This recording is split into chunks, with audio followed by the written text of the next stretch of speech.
Good morning class. आज का जो हमारा टॉपिक है वो है वाष्पीकरण। इससे पहले वाली जो हमारी क्लास हुई थी उसमें हमने पढ़ा था कि किस तरह से जो पदार्थ होते हैं वो एक अवस्था से दूसरी अवस्था में परिवर्तित होते हैं, पदार्थ की कितनी अवस्थाएं होती हैं और जो पदार्थ की अवस्था परिवर्तन पर कौन कौन से कारक होते हैं जो कि प्रभाव डालते हैं, जिसमें हमने दाब और तापमान पढ़ा था।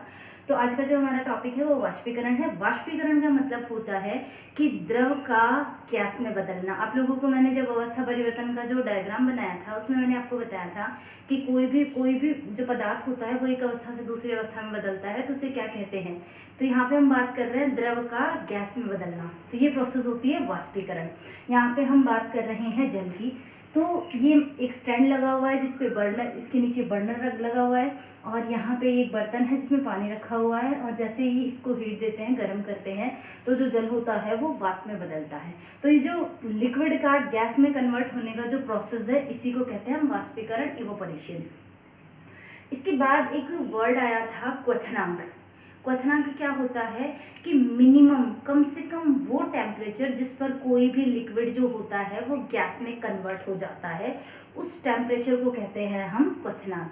तो क्या होता है क्वथनांक कि कोई भी पदार्थ जब द्रव अवस्था में से गैस अवस्था में बदल जाता है, जिस कम से कम मिनिमम टेम्परेचर पे, उस न्यूनतम जो तापमान होता है उसे हम कहते हैं क्वथनांक। यहाँ पर हम बात कर रहे हैं वाष्पीकरण को प्रभावित करने वाले कारकों की। वो कौन कौन से कारक हैं जो वाष्पीकरण की दर को प्रभावित करते हैं, यानी जो द्रव है उसके गैस में बदलने की जो प्रोसेस है उसको प्रभावित करते हैं, उसको कम करते हैं या फिर ज़्यादा करते हैं। तो सबसे पहला कारक आता है सतह का क्षेत्रफल। वाष्पीकरण की जो दर है वो वस्तु के सतह का जो क्षेत्रफल होता है इस पर निर्भर करती है। अगर हम बात करें, हमने दो बर्तन लिए, एक कटोरी ली और एक बड़ी थाली हमने ली और इन दोनों में ही हमने समान मात्रा में पानी लिया और उसे बाहर धूप में रख दिया। दोनों में जल की मात्रा समान है लेकिन दोनों का क्षेत्रफल अलग अलग है। ये इसका क्षेत्रफल कम है जबकि बी है, ए का क्षेत्रफल कम और बी का क्षेत्रफल है ज़्यादा। दोनों में समान मात्रा में जल है और दोनों को बाहर धूप में रखते हैं। तो हम देखते हैं कि कुछ समय पश्चात जो ए है इसमें वाष्पीकरण की दर कम और बी के अंदर वाष्पीकरण की दर होती है ज़्यादा। इसका रीज़न ये होता है कि जो ए है इसके जो ऊपर का जो क्षेत्रफल है ये कम है बी की तुलना में। तो क्षेत्रफल कम होने के कारण वाष्पीकरण की दर भी क्या हो जाती है, कम हो जाती है। तो हमने सबसे पहला जो फैक्टर पढ़ा, सबसे पहला कारक है वाष्पीकरण को प्रभावित करने वाला, वो होता है वस्तु की सतह का क्षेत्रफल जिसके अंदर द्रव रखा हुआ है। तो ये क्षेत्रफल जितना ज़्यादा होगा वाष्पीकरण की दर उतनी ही ज़्यादा होती है और ये क्षेत्रफल जितना कम होता है वाष्पीकरण की दर भी उतनी ही कम होती है। एक और एग्जांपल से हम इसको समझ सकते हैं कि जब हम कपड़े सुखाते हैं तो कपड़ों को अगर हम पूरा फैला देते हैं तो वो बहुत जल्दी सूख जाते हैं, जबकि कपड़ों को अगर हम सिकोड़ कर रख दें और सुखाते हैं तो वो बहुत टाइम लगता है उनको सूखने में। दोनों में जो टाइमिंग है वो अलग अलग क्यों है? जब कपड़ों को फैला के सुखाते हैं तो बहुत कम टाइम में सूखते हैं, जबकि अगर उन्हीं कपड़ों को हम सिकोड़ के सुखा दें तो वो उनमें थोड़ा टाइम लगता है।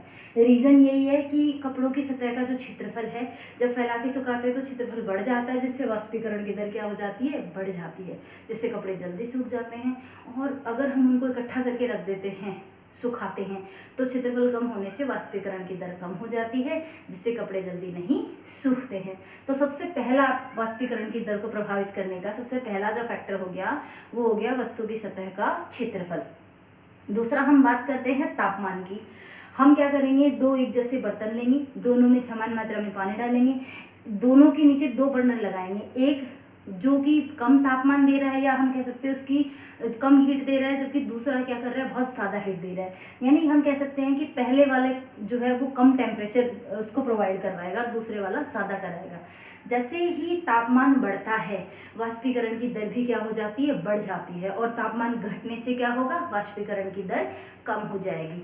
हम इसको समझ सकते हैं सर्दी और गर्मी दोनों की अगर हम बात करें तो सर्दियों में कपड़े हैं वो बहुत जल्दी नहीं सूखते हैं और बजाय सर्दी की अगर हम गर्मियों की बात करें तो गर्मियों में कपड़े बहुत जल्दी सूख जाते हैं। दोनों में जो कपड़े सूखने का जो डिफरेंस आ रहा है वो इसी वजह से है कि सर्दियों में क्या होता है, तापमान बहुत कम होता है, जिसकी वजह से वाष्पीकरण की दर क्या हो जाती है, कम हो जाती है।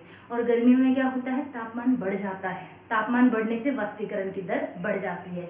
तो तापमान अगर बढ़ता है तो वाष्पीकरण की दर भी बढ़ जाती है, और अगर तापमान कम होता है तो वाष्पीकरण की दर भी क्या हो जाती है, कम हो जाती है। बिल्कुल उसी तरह से वस्तु की सतह का क्षेत्रफल अगर कम होगा तो वाष्पीकरण की दर भी क्या हो जाएगी, कम।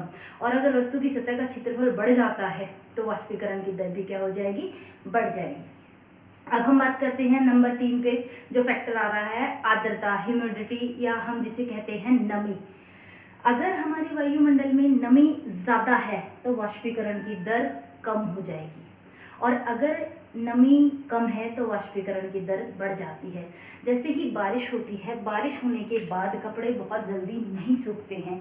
उसका रीज़न ये होता है कि हमारा जो वायुमंडल है उसमें नमी बहुत ज़्यादा हो जाती है, और नमी ज़्यादा होने के कारण जो वाष्पीकरण की दर होती है वो कम हो जाती है। ठीक है, तो आर्द्रता की तो अपोजिट होगी वाष्पीकरण की दर। अगर आर्द्रता ज़्यादा है तो वाष्पीकरण की दर होगी कम, और अगर आर्द्रता यानी नमी कम है तो वाष्पीकरण की दर क्या हो जाएगी, ज़्यादा।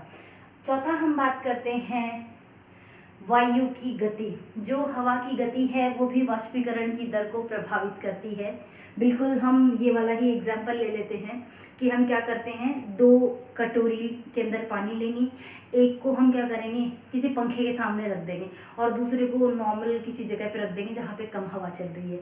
अगर कुछ टाइम के बाद दोनों में हम कंपैरिजन करते हैं तो जहाँ पंखे के सामने हमने जो कटोरी रखी है उसमें वाष्पीकरण की दर क्या हो जाती है, बढ़ जाती है, ज़्यादा होती है, और दूसरी जगह वाष्पीकरण की दर क्या होती है, कम होती है।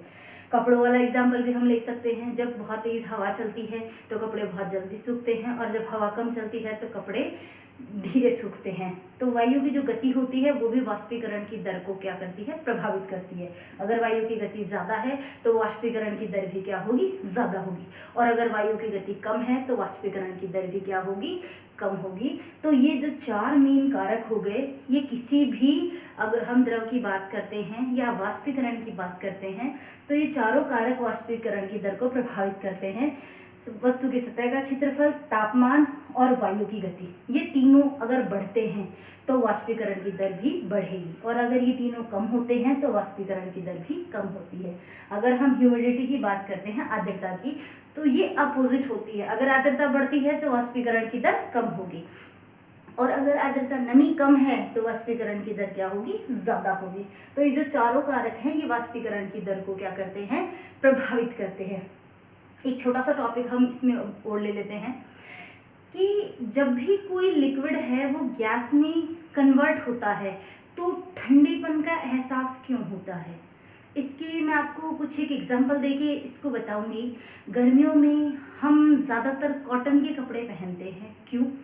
क्योंकि जो कॉटन होता है वो पसीने को बहुत जल्दी सोख लेता है। अगर दूसरे हम बात करते हैं सिल्क की, या अगर कोई सिंथेटिक फैब्रिक की बात करें, उनके कंपैरिजन जो कॉटन का जो फाइबर होता है, जो रेशा होता है, वो क्या करता है, बहुत जल्दी पसीने को एब्जॉर्ब कर लेता है, सोख लेता है।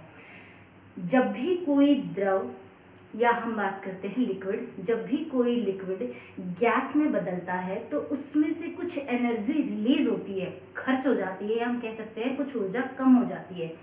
ठीक है, हम जल की ही बात ले लेते हैं। जब भी जल द्रव से गैस में बदलता है, ठीक है, तो उसमें से कुछ ऊर्जा कम हो जाती है, और उस ऊर्जा को पूरा करने के लिए वो अपने चारों ओर की जो एनर्जी होती है उसको अवशोषित करता है, सोखता है। और जैसे ही वो एनर्जी को अवशोषित करेगा, उसमें एनर्जी यानी ऊष्मा अधिक आने के कारण, ऊष्मा अवशोषित करने के कारण उसका तापमान क्या हो जाएगा, कम हो जाएगा। तो जब भी कोई द्रव वाष्प में बदलता है तो तापमान क्या होता है, कम होता है। गर्मी में हम क्या करते हैं, मटके में पानी रखते हैं और मटके का पानी धीरे धीरे जब हम डालते हैं तब उसमें गर्म होता है, धीरे धीरे वो ठंडा हो जाता है। उसका कारण ये होता है कि मटका मिट्टी का बना होता है और उसके जो छोटे छोटे हॉल होते हैं, उसमें छोटे छोटे छेद होते हैं, उनसे पानी बाहर रिसता है और वो वाष्प में बदलता है और मटका चारों ओर से ऊष्मा क्या करता है, सूखता है, जिसकी वजह से तापमान कम होता है और तापमान कम होने से जो पानी है वो धीरे धीरे ठंडा हो जाता है।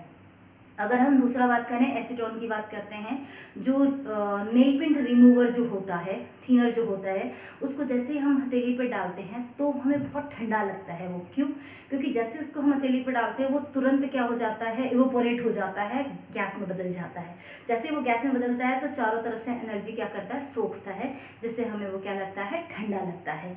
बिल्कुल ऐसे ही गर्मियों में जब हम कॉटन के कपड़े पहनते हैं तो कॉटन क्या करता है, पसीने को सोखता है और जैसे ही पसीना गैस में बदलता है तो चारों तरफ से एनर्जी क्या की जाती है, ऊष्मा क्या की जाती है, अवशोषित की जाती है और ऊष्मा अवशोषण के कारण हमारे शरीर का जो तापमान है वो कॉटन के कपड़े कैसा रखते हैं, वो जो कॉटन के कपड़े होते हैं तापमान को कम रखते हैं। तो आज का हमारा जो टॉपिक है वाष्पीकरण, ये कंप्लीट हुआ। आज का आपका जो क्वेश्चन नंबर फर्स्ट है वो ये है कि वाष्पीकरण की दर को प्रभावित करने वाले हैं किन्हीं 4 कारकों के नाम लिखिए। इसमें आपको ये चारों कारकों के नाम लिखने हैं। क्वेश्चन नंबर जो सेकंड है आपका वो है वाष्पीकरण किसे कहते हैं, खाली इसमें डेफिनेशन लिखनी है।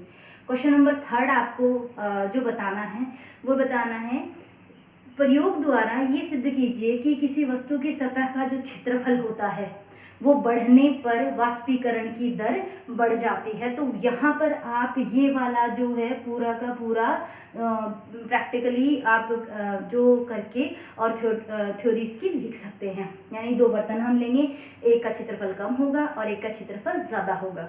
दोनों को धूप में रखने पर जिसका क्षेत्रफल कम है वहाँ पे वाष्पीकरण की दर कम और क्षेत्रफल जहाँ ज़्यादा है वहाँ वाष्पीकरण की दर ज़्यादा होगी। ये तीनों क्वेश्चन आपको करने हैं। क्वेश्चन जो थर्ड है उसमें आप डायग्राम भी बना सकते हैं। Thank you.